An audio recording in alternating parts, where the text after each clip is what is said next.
That was the moment I knew the new VP of Finance had never actually read my contract, and I had been counting on exactly that. I'd been with Hartwell Logistics for 22 years. If you don't know Hartwell, they move industrial equipment across Western Canada. Mining gear, forestry machinery, the kind of freight that doesn't fit on a standard flatbed. We had depots in Edmonton, Prince George and Kamloops, and at our peak we were running about $340 million a year through the books. Not a giant by Bay Street standards, but serious enough that when something broke, the whole operation felt it within 48 hours. I joined the company when I was 34. I wasn't hired as a systems guy. My background was accounting and operations. I'd spent 8 years at a mid-size firm in Calgary before the owner retired and sold, and I came to Hartwell as a senior financial analyst. But within my first 2 years, I noticed something that was costing the company time and money every single week. Their financial and dispatch systems didn't talk to each other. Billing ran on one platform. Fleet scheduling ran on another. Accounts receivable was tracked in a spreadsheet that one of the office coordinators had built in Excel 2003, and nobody fully understood anymore. Every month-end close took about 11 days, and most of those days were people manually reconciling numbers between systems that should have been connected from the start. I started building something on weekends. I want to be clear about that. I wasn't doing it on company time. I wasn't using company servers, and I wasn't asked to do it. I built the initial version at my kitchen table in Edmonton, using a laptop I'd bought myself, drinking too much coffee and listening to hockey games in the background. My wife thought I was losing my mind. My son, who was 12 at the time, asked me once why I was always staring at the screen with that look on my face. I told him I was trying to make something complicated fit together properly. He shrugged and went back to his video game. By the time I had a working prototype, I brought it to the CFO at the time, a man named Harold, who'd been with Hartwell almost as long as the building had. Harold was old school. He wrote everything down in a yellow legal pad and didn't trust anything he couldn't print out. But he understood numbers and he understood inefficiency. He looked at what I'd built, ran it against 2 months of historical data and said, "If this does what you're saying it does, we close the books in 4 days instead of 11. It did exactly what I said it did. Here's where things get important, and I want to explain this carefully because it matters to everything that comes later. Before Hartwell agreed to deploy my system, I hired a lawyer. A good one, in Edmonton, a woman who specialized in technology and intellectual property. She helped me draft an agreement that was attached to my employment contract as an addendum. The key clause, the one that ended up changing everything, said that the software I had developed prior to and independent of my employment remained my intellectual property, and that Hartwell was granted a perpetual license to use it for as long as my employment continued, or for as long as they provided 180 days written notice of termination without cause. If they terminated me without cause and without that 188-day notice, the license reverted to me immediately, and any continued use of the system would require a new licensing agreement negotiated at fair market value. Harold signed it. The CEO at the time signed it. It went into my file. I honestly don't think either of them expected to ever need to think about it again. The system worked. The company grew. I became the director of financial operations. My team expanded. The software got more sophisticated over the years. I kept developing it, adding modules, integrating with our fleet GPS data, building out a client billing portal that our 3 largest accounts used directly. By the time I was in my early 50s, the system touched basically every financial transaction Hartwell processed. It was the spine of the operation. The trouble started when Hartwell was acquired. The acquiring company was a private equity-backed logistics consolidator out of Toronto. They were buying up mid-size freight companies across the country. Classic roll-up strategy: cut overhead, standardize platforms, squeeze margins. They sent in an integration team about 6 weeks after the deal closed, and that team was led by a man I'll call the new VP of Finance. He was 36 years old. He had an MBA from a school I won't name, and he had spent his career in finance roles at companies that moved fast and broke things and usually got away with it. He walked into our Edmonton office on a Tuesday morning in November. It was -22 outside. He was wearing a blazer with no coat, which told you something about how much time he'd spent in Alberta. He gathered the finance team in the main boardroom and spent 45 minutes explaining that everything we were doing was outdated and that the parent company had standardized platforms that we'd be migrating to within 6 months. I asked what platforms. He named them. I knew both. One was a solid ERP system, genuinely good for what it did. The other was a fleet management tool that had never, in my experience, handled the kind of custom freight routing we ran. I mentioned this. He smiled the smile of a man who has never actually run freight in -22 weather and said that the parent company's team had evaluated the tools and they were confident in the transition plan. He called my system a patchwork of legacy workarounds. That phrase, I've thought about it a lot since. He said it in front of my entire team. I'd spent 22 years building something that ran clean, ran reliable, and ran specific to this company's actual operations, and he'd been here for 4 hours. I didn't say anything in the meeting. I went back to my office and I opened my desk drawer and I took out the folder where I kept a printed copy of my employment contract addendum. I'd printed a fresh copy 3 weeks earlier when I heard the acquisition was going through. I read Section 4 again. Then I emailed my lawyer. She replied the next morning. Her assessment was straightforward. The clause was clear, it was valid, and if I was terminated without the 188-day notice, the license reverted. She also noted, and I appreciated her directness, that a company in the middle of integrating acquired assets would be in a very uncomfortable position if they suddenly lost the right to use the financial system that ran all their transactions. The months that followed were not pleasant. The new VP brought in consultants to map the migration path. When they got into the actual architecture of my system, the real guts of it, how it connected with our carrier rate tables, how it handled the provincial fuel surcharge calculations, how it tied into the CRA remittance schedule, the timeline started slipping. 6 months became 9 months. 9 months became, we're evaluating next steps. Every week there was a new meeting. Every meeting had a new slide deck. None of the slide decks answered the fundamental question, which was, how do you migrate 22 years of operational logic that exists in custom code and isn't documented anywhere except in my head and in the system itself? I kept doing my job. I kept the system running. I was polite in every meeting. I did not mention the contract addendum.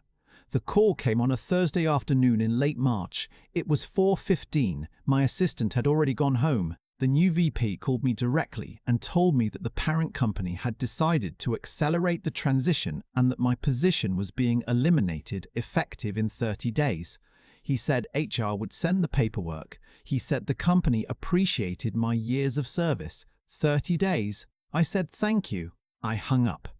I sat quietly for a moment, looking out at the river valley, which was just starting to show the first thin light of an Edmonton spring.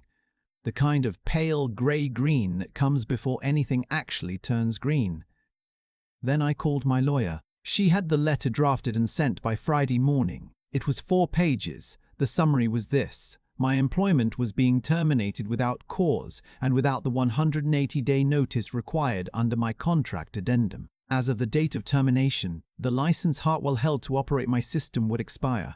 Any continued use of the software after that date would constitute unauthorized use of proprietary intellectual property. The fair market licensing rate, which my lawyer had assessed based on comparable enterprise software and the revenue the system touched, was $1.1 million per year, payable quarterly, with an initial retroactive payment covering the transition period. Additionally, we were prepared to offer a consulting arrangement for knowledge transfer at a rate of $900 per hour, with a minimum engagement of $75,000 upfront.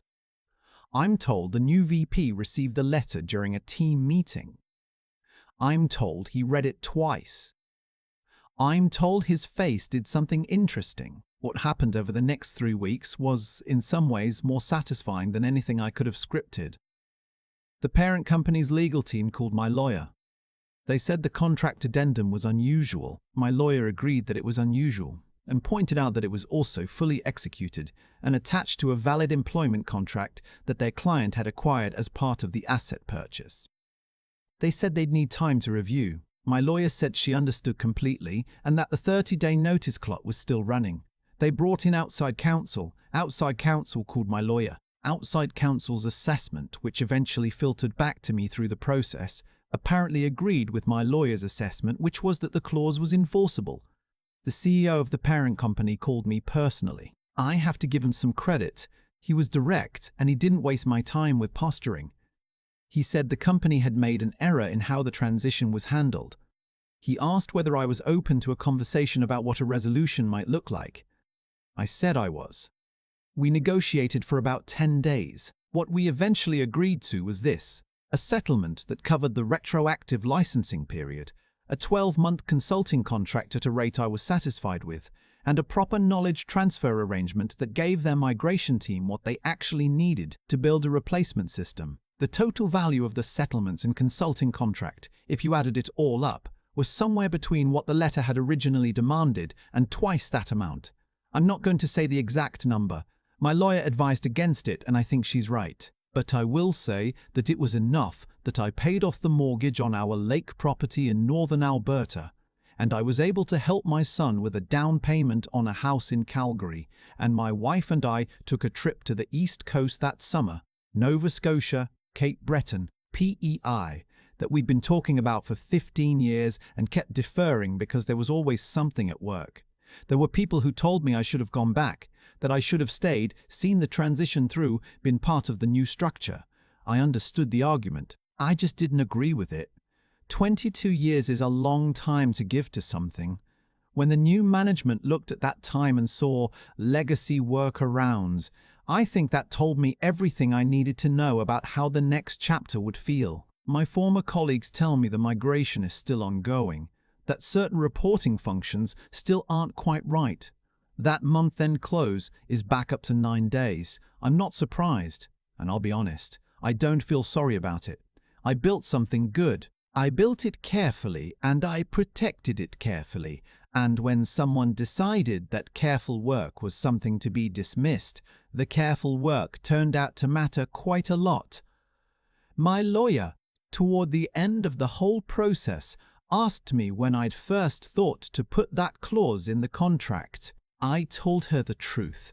I'd done it because I was proud of what I'd built, and I wasn't comfortable handing it over without some assurance that it would be respected. I didn't do it as a trap. I didn't do it because I expected to need it.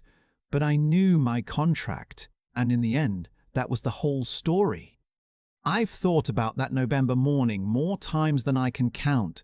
The new VP standing in our boardroom in his blazer, no coat, -22 outside, talking about legacy workarounds, and me sitting there quietly, thinking about a clause on page 4 of an addendum that nobody had bothered to read in 22 years. People asked me if I planned it. I didn't. Not the way they mean. I didn't build the system as a trap. I didn't protect the IP hoping one day to spring it on someone. I did it because I believed that what I built had real value, and I wasn't comfortable giving that away without some basic protection in place. That's it. I was being careful, the same way I'd always been careful, with numbers, with systems, with the details that other people wave past because they seem small. What I've come to understand is that the outcomes in situations like this rarely come from luck. They come from a long chain of choices that started years before anyone realized they mattered. I chose to hire a good lawyer before I deployed anything. I chose to read the acquisition paperwork when it came through. I chose not to say anything in that boardroom meeting because there was nothing useful to say yet. Every one of those choices was quiet. None of them felt dramatic at the time, but they added up. There's something I want to say about integrity, because I think it gets misunderstood. Integrity isn't just about being honest with other people. It's about being honest about what you actually built, what it's actually worth, and what you're actually owed. The new VP looked at 22 years of careful work and saw something disposable. I looked at the same thing and knew what it had cost me. The weekends, the late nights, the patience required to make something complicated work reliably. Knowing that, I wasn't willing to let it be waved away. That's not arrogance. That's just knowing the truth of what you've done. The persistence part is harder to talk about because it wasn't dramatic persistence. It wasn't fighting anyone. It was just continuing to show up, continuing to do the work well, continuing to maintain the system even when I knew the people above me didn't respect it.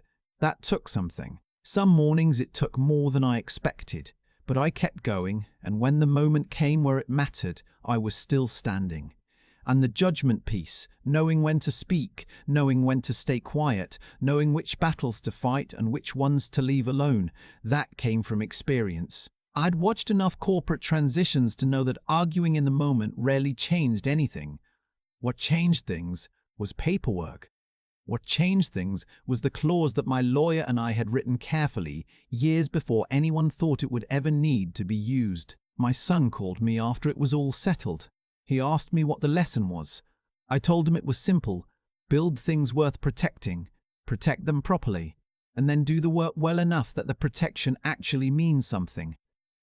He said that sounded like a lot of work. I told him most worthwhile things are.